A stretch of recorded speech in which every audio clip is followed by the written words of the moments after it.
Assalamualaikum warahmatullahi wabarakatuh. Kami dari kelompok 4 akan menjelaskan materi video tentang fonem. Berikut ini adalah nama anggota dari kelompok 4. Untuk materi yang pertama yaitu klasifikasi fonem. Materi yang pertama yaitu tentang klasifikasi fonem. Definisi fonem. Fonem adalah kesatuan bunyi terkecil suatu bahasa yang berfungsi membedakan makna. Kemudian menurut Pike dalam Muslik mengatakan phoneme is one significant unit of sound or a contrastive sound unit. Selanjutnya menurut Bloomfield dalam Muslik mengatakan a minimum unit of descriptive sound filter is a phoneme. Sedangkan menurut Tata Bahasa Buku Bahasa Indonesia, bunyi bahasa yang minimal yang membedakan bentuk dan makna kata dinamakan fonem. Berdasarkan rumusan tersebut, jelaslah bahwa fonem mempunyai fungsi pembeda, yaitu pembeda makna. Selanjutnya, yaitu klasifikasi fonem bahasa Indonesia. Klasifikasi fonem bahasa Indonesia ada dua. Yang pertama yaitu fonem vokal. Dalam ilmu fonologi, fonem vokal disebut sebagai bunyi vokoid. Menurut Muslik, bunyi vokoid yaitu bunyi yang dihasilkan tanpa melibatkan penyempitan atau penutupan pada daerah artikulasi. Adapun menurut Tata Bahasa Buku Bahasa Indonesia, vokal adalah bunyi bahasa yang arus udaranya tidak mengalami rintangan dan kualitasnya ditentukan oleh 3 faktor. Tinggi rendahnya posisi lidah, bagian lidah yang dinaikkan, dan bentuk bibir pada pembentukan vokal itu.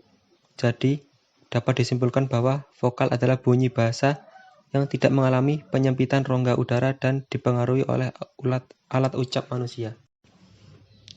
Yang kedua yaitu fonem konsonan. Fonem konsonan dalam fonologi disebut bunyi kontoid. Menurut Muslik, bunyi kontoid yaitu bunyi yang dihasilkan dengan melibatkan penyempitan atau penutupan pada daerah arikulatoris. Bunyi konsonan dibuat dengan cara yang berbeda pada pelafalan konsonan.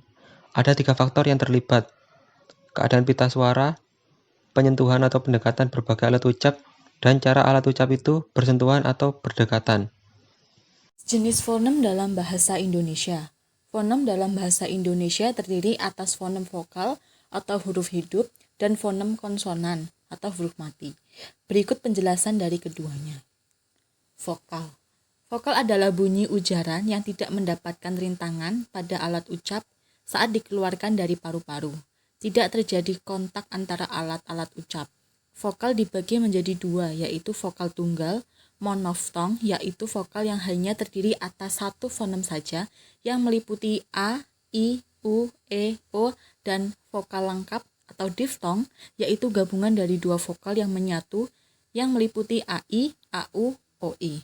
Konsonan adalah bunyi ujaran yang dihasilkan dari paru-paru dan mengalami rintangan saat keluarnya. Contoh konsonan dalam bahasa Indonesia antara lain B, C, D, F, G, H, J, K, L, M, N, P, Q, R, S, T, V, W, X, Y, dan Z. Dalam fonem konsonan, kita juga mengenal yang namanya konsonan rangkap atau yang disebut klaster.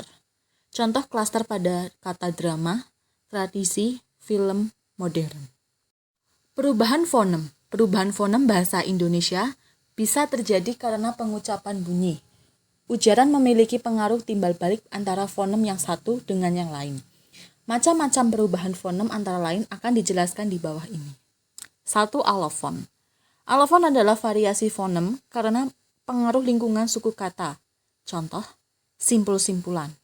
Fonem U pada kata simpul berada pada lingkungan suku tertutup, dan fonem U pada kata simpulan berada pada lingkungan suku terbuka. Jadi, fonem U mempunyai 2 alofon, yaitu U dan U. Asimilasi adalah proses perubahan bunyi dari tidak sama menjadi sama atau hampir sama. Contoh im dan moral. Immoral jadi immoral.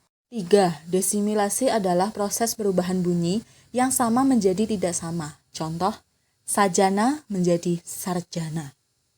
4. Diftongisasi adalah perubahan monoftong menjadi diftong. Contoh, anggota menjadi anggauta. 5. Monoftongisasi adalah proses perubahan diftong menjadi monoftong. Contoh, ramai menjadi ramai. 6. Nasalisasi adalah persenggawan atau proses memasukkan huruf nasal n, m, eng, dan nya pada satu fonem. Contoh, me, m, pukul menjadi memukul. Membedakan fonem bahasa Indonesia. Secara umum, bunyi bahasa dibedakan atas vokal, konsonan, dan semivokal. Perbedaan antara vokal dan konsonan didasarkan pada ada atau tidaknya hambatan atau proses artikulasi pada alat bicara. Agar lebih jelas, Anda dapat melihat di tabel berikut. Vokal. Bunyi yang tidak disertai hambatan pada alat bicara. Hambatan hanya terdapat pada pita suara, tidak terdapat artikulasi, semua vokal dihasilkan dengan bergetarnya pita suara. Dengan demikian, semua vokal adalah bunyi suara. Konsonan. Bunyi yang dibentuk dengan hambatan arus udara pada sebagian alat bicara. Terdapat artikulasi. Konsonan bersuara adalah konsep yang dihasilkan dengan bergetarnya pita suara. Konsonan tidak bersuara adalah konsonan yang dihasilkan tanpa bergetarnya pita suara. Untuk materi yang kedua yaitu distribusi fonem. Distribusi fonem. Distribusi fonem adalah letak atau beradanya sebuah fonem di dalam satu satuan ujaran yang kita sebut sebuah kata atau morfem. Secara umum, fonem dapat berada pada posisi awal kata, di tengah kata, maupun di akhir kata. Fonem vokal. Vokal A dapat menduduki semua posisi seperti pada tampak contoh. Ambil, taat, dan harga. 2. Vokal I dapat menduduki semua posisi seperti tampak pada contoh Indah, Ami, dan Tani. Ketiga, vokal E dapat menduduki semua posisi seperti tampak pada contoh enak, karet, dan sate.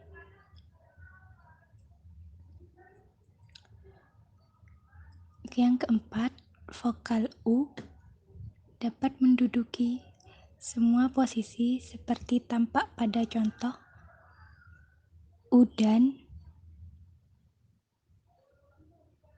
udang, sambut, dan lagu. Kelima, vokal O dapat menduduki semua posisi, seperti pada contoh oleh, belok, dan so. Fonem diftong.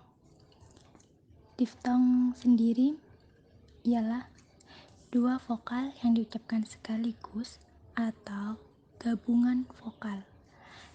Jadi, diftong ialah gabungan bunyi dalam satu suku kata yang digabung.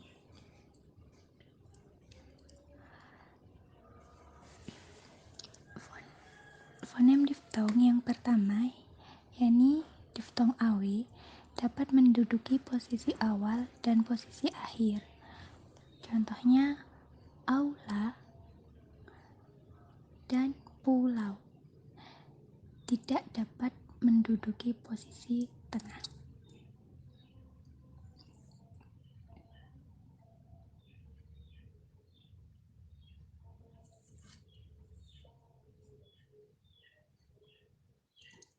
Sedangkan yang kedua, yakni diftong AY, hanya menduduki posisi akhir, seperti pada pantai. Dari kata ini, tidak dapat menduduki posisi awal dan posisi tengah. Sedangkan yang ketiga, yakni diftong oye, hanya menduduki posisi akhir, seperti tampak sakoi dan emboy, tidak menduduki posisi awal dan tengah.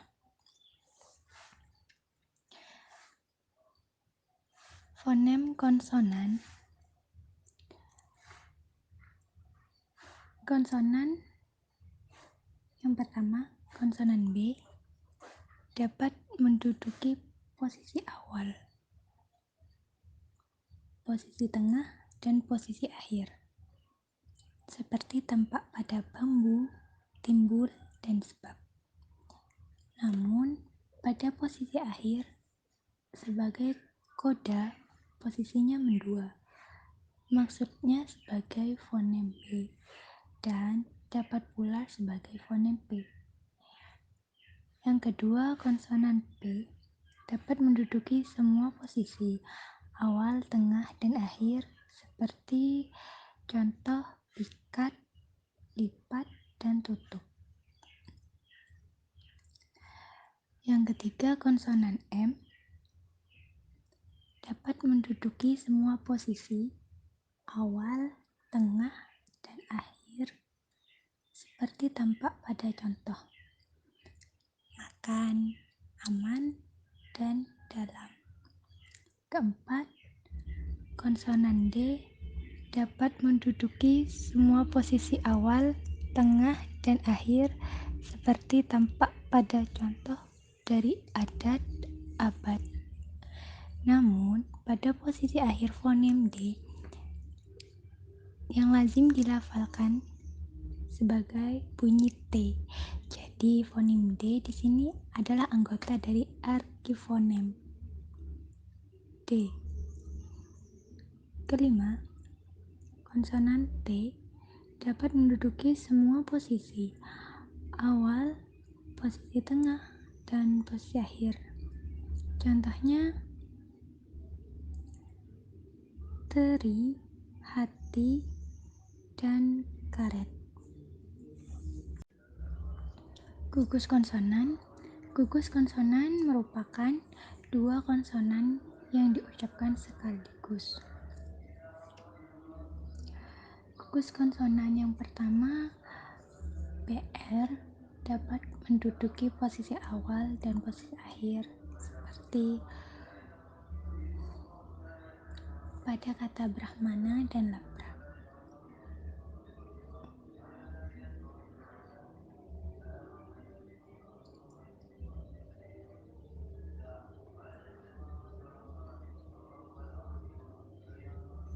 Yang kedua, gugus konsonan BL dapat menduduki posisi awal dan posisi tengah, seperti pada kata Blanco dan amblas. Yang ketiga, gugus konsonan BY hanya menduduki posisi tengah, seperti pada kata objek, objek, dan subjek. Yang keempat, gugus konsonan DR dapat menduduki posisi awal dan posisi tengah, seperti pada kata drama dan sudra. Yang terakhir, gugus konsonan DW dapat menduduki posisi awal, seperti pada kata dwidharma. Baik, dapat kita tarik kesimpulan dari pembahasan di atas mengenai distribusi fonem-fonem bahasa Indonesia, bahwasanya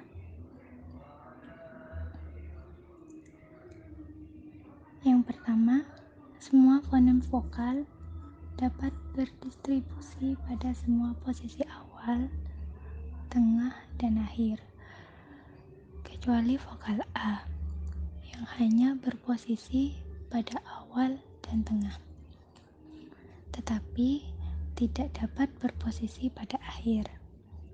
Kesimpulan yang kedua, yakni fonem diftong atau gugus vokal pada umumnya hanya menduduki posisi akhir, kecuali diftong AW yang dapat menduduki posisi awal dan akhir. Yang terakhir, semua fonem konsonan dapat menduduki posisi awal, tengah, dan akhir. Kecuali fonem W, N, J, C, dan G yang tidak dapat menduduki posisi akhir, dan fonem letup yang tidak dapat menduduki posisi awal.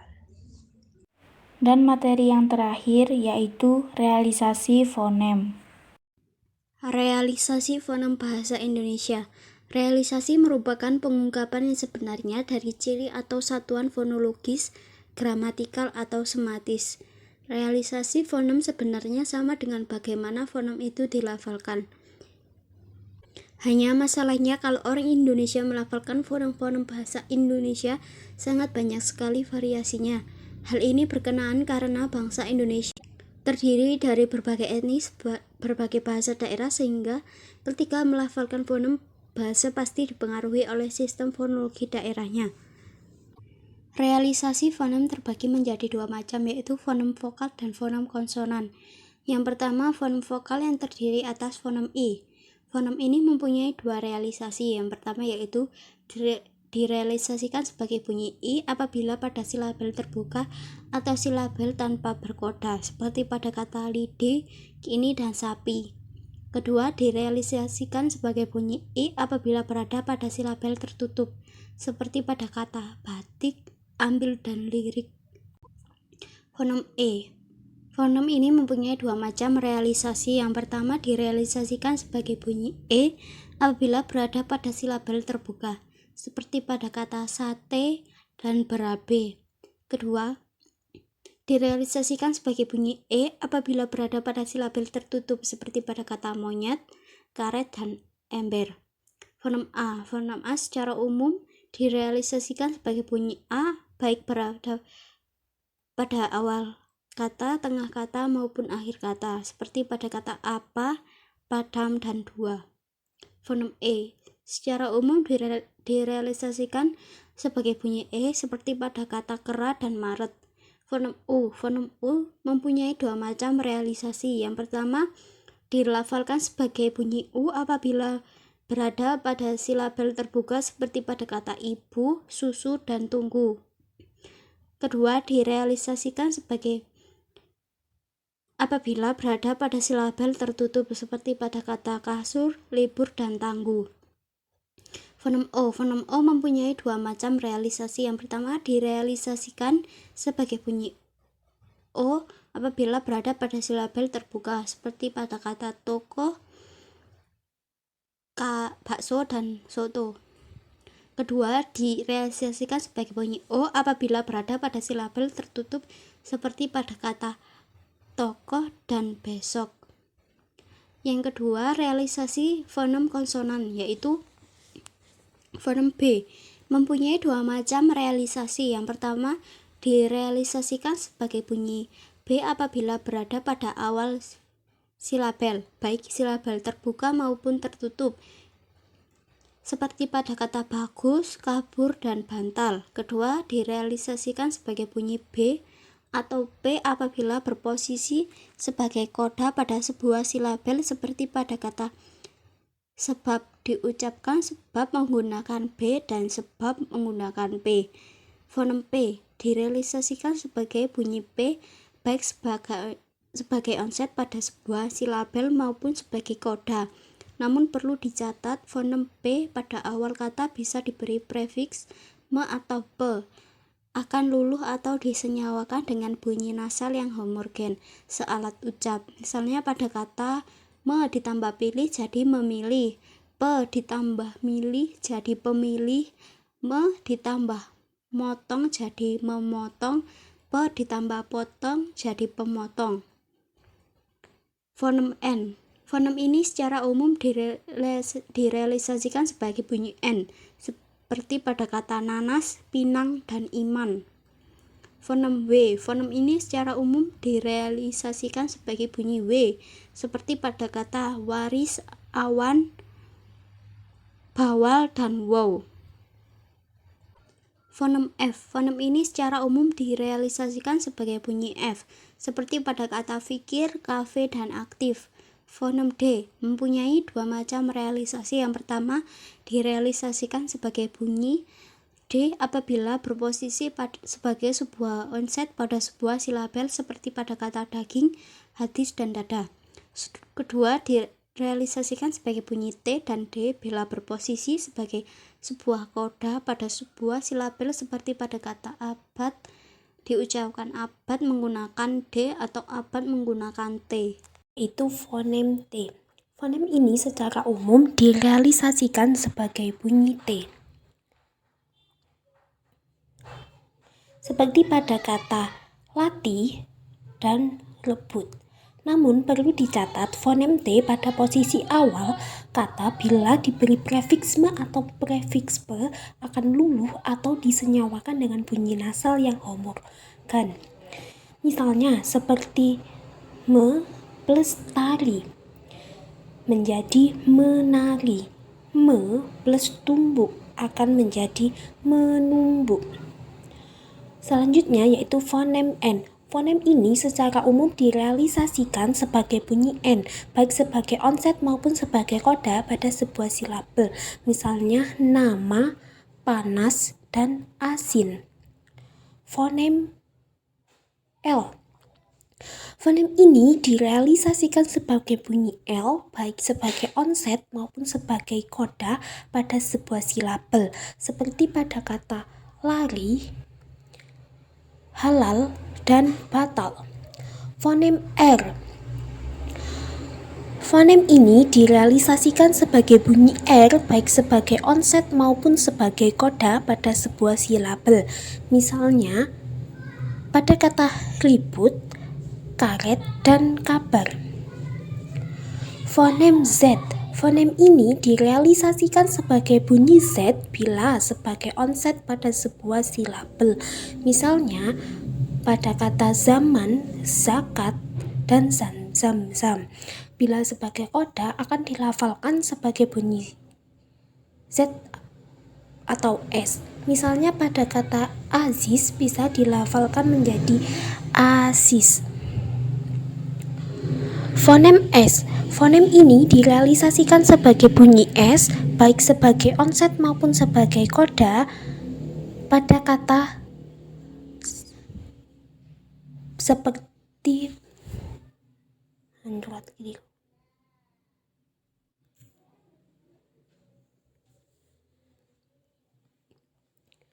selanjutnya yaitu fonem T. Fonem ini secara umum direalisasikan sebagai bunyi T, seperti pada kata titih, latih, dan rebut. Namun perlu dicatat bahwa fonem T pada posisi awal kata bila diberi prefiks seperti me atau pe akan luluh atau disenyawakan dengan bunyi nasal yang homorgan. Misalnya pada kata me plus tari maka akan menjadi menari. Pe plus tumbuk maka akan menjadi penumbuk. Fonem NY. Fonem nasal ini direalisasikan sebagai bunyi NY, misalnya pada kata nyanyi, banyak, dan nyonya. Fonem J. Fonem ini secara umum direalisasikan sebagai bunyi J seperti kata jalan, jujur. Fonem C tidak pernah berposisi sebagai koda. Selanjutnya yaitu fonem C. Fonem C secara umum ini direalisasikan sebagai bunyi C seperti pada kata cari dan acar. Namun fonem ini tidak pernah berposisi sebagai koda. Fonem Y. Fonem ini selalu direalisasikan sebagai bunyi Y, seperti pada kata yatim, ayun, dan yayasan. Selanjutnya yaitu bunyi fonem G. Fonem ini mempunyai dua macam realisasi. Yang pertama akan direalisasikan sebagai bunyi G apabila berposisi sebagai onset. Misalnya pada kata gajah, agar, dan gagal. Yang kedua akan direalisasikan sebagai bunyi G atau K apabila berposisi sebagai koda, misalnya gudeg, gerobak, dan yang selanjutnya yaitu fonem K. Fonem ini memiliki 3 macam realisasi. Yang pertama, direalisasikan sebagai bunyi K apabila berposisi sebagai onset pada sebuah silabel, misalnya pada kata kabar. Yang kedua, akan direalisasikan sebagai bunyi K apabila berposisi sebagai koda pada kalimat silabel seperti bapak, nikmat. Ketiga, direalisasikan sebagai bunyi G bila berposisi sebagai koda, misalnya gudeg, gubuk, dan gebuk. Selanjutnya yaitu fonem H. Fonem ini direalisasikan sebagai bunyi H baik berposisi sebagai onset maupun sebagai koda pada sebuah silabel. Misalnya pada kata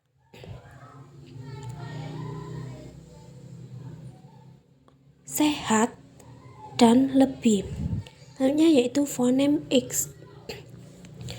Fonem ini direalisasikan sebagai bunyi X baik berposisi sebagai onset maupun sebagai koda pada sebuah silabel, misalnya pada kata khas. Berikut ini adalah kesimpulan materi video presentasi kami. Kesimpulan dari materi yang dibawakan oleh kelompok 4 ialah fonem menurut Muslih ialah kesatuan bunyi terkecil suatu bahasa yang berfungsi membedakan makna. Sedangkan menurut Tata Bahasa Buku Bahasa Indonesia, bunyi bahasa yang minimal yang membedakan bentuk dan makna kata dinamakan fonem. Jelaslah bahwa fonem mempunyai fungsi pembeda, yaitu pembeda makna. Distribusi fonem adalah letak atau beradanya sebuah fonem di dalam satu kesatuan ujaran yang kita sebut kata atau morfem. Secara umum, fonem dapat berada pada posisi awal kata, di tengah kata, maupun di akhir kata. Realisasi merupakan pengungkapan yang sebenarnya dari ciri atau satuan fonologis, gramatikal atau semantis. Realisasi fonem sebenarnya sama dengan bagaimana fonem itu dilafalkan. Baik, terima kasih untuk teman-teman sudah menyimak materi video dari kelompok kami. Kurang lebihnya mohon maaf. Saya akhiri. Wassalamualaikum warahmatullahi wabarakatuh.